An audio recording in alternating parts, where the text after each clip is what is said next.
we're still here at the Mobile Bash from 2011. We are on the cocktail time, so my beer is somewhere around there. I don't know if you have a beer around or... Yeah, I do have wine actually. Yeah, you have wine, red wine? Is it good? Yeah, good. All right. Yeah. Just so people really know that we are on the cocktail. Okay. So, Jos, you are from a company called eBuddy. Yes. Who's here presenting with your own stand. Yeah. So tell us what eBuddy is proposing to the mobile operators, because we know, as I was telling you, for my nephew, I knew eBuddy because he told me not to use the MSN application on my Mac. He said, go to your browser, use eBuddy, and chat with me using eBuddy and not the MSN. That was when you were doing something for the browser based on a PC. What are you bringing to the mobile space? eBuddy it became big because of the B2C model that they use. So they got downloaded 125 million times over the last few years. And but not on mobiles, overall. Overall, yeah. Yeah, mobile is maybe 60% then. Okay. And after 125 million, about 20 million are active users on mobile, and another 10 million are active users on laptops or PCs. So 30 million altogether are coming every day to chat. They do, at the moment, 17 billion messages per day. Okay. So it's a huge business. Amount, Yeah. So there are two different products. One product is aggregating messaging. So it aggregates, for instance, MSN and Yahoo and AOL and Facebook chat. All by fragmentation? All in a single client. Yeah. And it allows you to set up one account. So you just, when you sign in on the application in the morning, whenever you fire up your mobile, it will register you on all these services. Another product that came to the market only a few months ago is something that is comparable with WhatsApp. It's called XMS. Okay. Compared to WhatsApp, the application to send SMSs? Like WhatsApp, you know. Yeah, WhatsApp, Yeah. So it is an application that is highly secure and that is available since about 2 months. Okay. So this is also how going behaving in terms of downloads and usage. 75,000 per day. Okay. So yeah, it's pretty good because we don't do much of advertising. Okay. So it all comes from word of mouth. Yeah. One of the good reasons why it is going fast is because eBuddy has 2.5 million followers on Facebook. I see. So that when we publish on Facebook, then usually things happen really quick.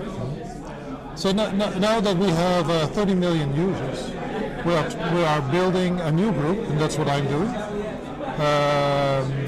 to get relationships with handset people and with carriers.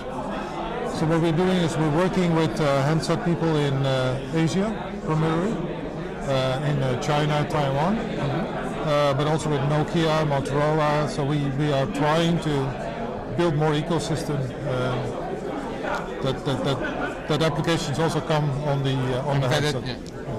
And then the third thing that we are doing, and that's why we were interested in coming here, is to find carriers that are interested to support this application on their handsets. Okay. And then we can do white label, so we can change the colors of the client, and we can put in the name of the company. The operator? The operator. So it could be operator name XMS or operator name IM, whatever, right?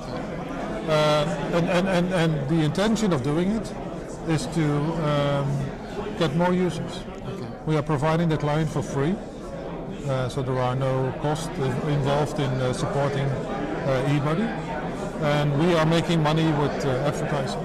Okay. So our model, our revenue model is purely based on advertising. Would you share that revenue with the operator in case you have a direct relationship with them, or how does that work for the operator? We share we bring them in contact with our local advertising company, wherever they are, Brazil or Argentina or Bolivia, doesn't matter. And we share a share of together with the how that has worked in other regions of the world outside Latin America, because you were mentioning that despite the fact that you are not doing a lot of work in Latin America, let's say, you still have a lot of users in Latin America. Yeah. For instance, in Brazil, we have 4 million people using eBuddy every day.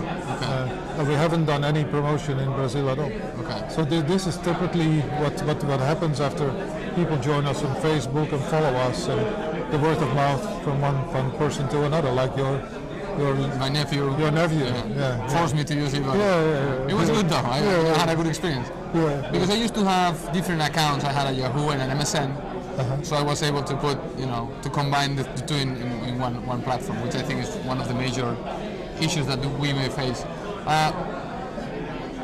When we talk about eBuddy or any solution, obviously you are integrating different providers like Hotmail, well, the Messenger and the Yahoo, and the operators are still scared that IM might at some point kill SMS, or at least cannibalize a little bit. Well, that is going to happen quicker than... so you're saying it's true? Their fear is... Well, Apple announced only 2 weeks ago. iMessage? iMessage. And they're freaking out now. An iMessage on an iPhone is going to disable SMS.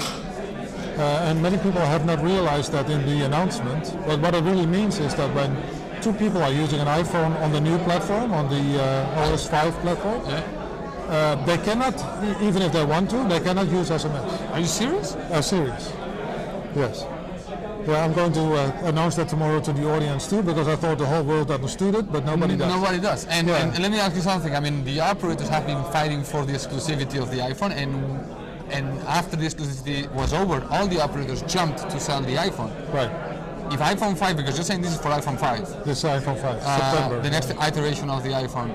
You're saying SMS is going to disappear from the map.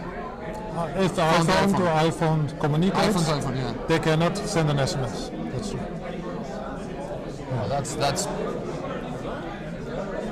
I'm shocked. I'm shocked.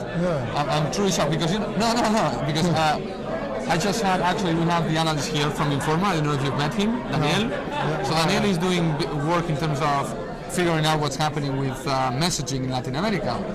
And one of the things he was saying is that operators need to actually be very careful with not submitting or killing SMS. Like SMS was a very important source of revenue. I mean, the iPhone is a device that not in Latin America yet, but in many mature countries are becoming very important. And there's a speculation that there's going to be a cheaper iPhone when they launch iPhone 5. I don't know if that's true. I was on the news today at the TV. Oh, really? Okay, so they are launching a prepaid sort of kind of a mid-size iPhone. So, what would be your message then to the operators given this scenario? Because this is not something they're going to like at all. Well, I'll tell them. Well, I'm not living from SMS. No, I know, but our next release of XMS, our data communication app, will have similar functionality. Similar to iMessage? Yes. Okay. So we also will disable SMS when 2 handsets communicate on SMS. Okay.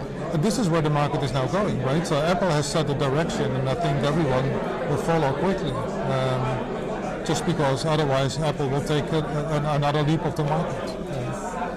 Okay. One thing is that some operators might have 15% of the revenue, or 20% even, coming from SMS in Latin America. Yeah, everywhere. So that's a very scary. That's a pretty scary scenario. Yeah. Okay, so let's put it in a different perspective. So the operators are saying that SMS is going to be. I don't want to announce the killing of the SMS forever. No, it will not kill. No. It will just change a little bit. The rules, okay, the rules of engagement with SMS. How can the operator using eBuddy compensate the loss that might happen from this trend? Is there a possibility of doing that? By advertising, by different channeling of the resources? Well, if they use the aggregation tool for IM, nothing will interfere with SMS at all, right? It's only when iPhone is... Yeah, using the iPhone to iPhone communication. Yeah. Well, we still have to see if it will work out, right? So on the iPhone today, you can do video conferencing. I've never seen anyone doing it. Okay. And maybe there are thousands of users, I don't know, right? In the case of the new iPhone, we have to see what happens. At least if they use iMessage, it will disable it. Well, I can assure you that tomorrow when you make the clarification, you're going to see a lot of chairs touching the floor. Yeah, so maybe I will skip that. No, you're going to draw a lot of attention to your company. I mean, it's a great announcement. All right, well, I'm going to invite all our audience to visit eBuddy, your website, all the operators, because actually our audience are the operators. Yeah, we are here to find new deals and with operators, and very interested to see if we can make something happen. Contacts from this interview. Yeah, right. All right. Thank you very much. Thank you for joining us. Yeah, it was a pleasure. Thank you. Bye-bye.